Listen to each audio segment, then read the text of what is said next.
Có rất nhiều anh em hỏi dòng máy cắt nhôm đa năng có mã là DK CN210 này á, nó có thể cắt được sắt hộp 40-80 hay không? Thì anh em cùng theo dõi hết video nha. Đây em có sắt hộp 48 cho anh em mình đây. 4 nha anh em.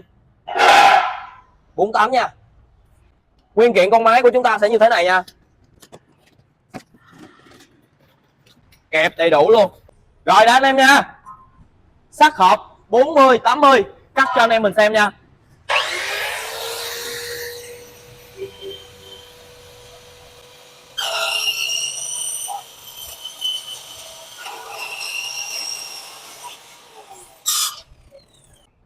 Rồi anh em thấy chưa ạ? Một đường cắt rất là chuẩn xác luôn cho sắt hộp 40-80 nha.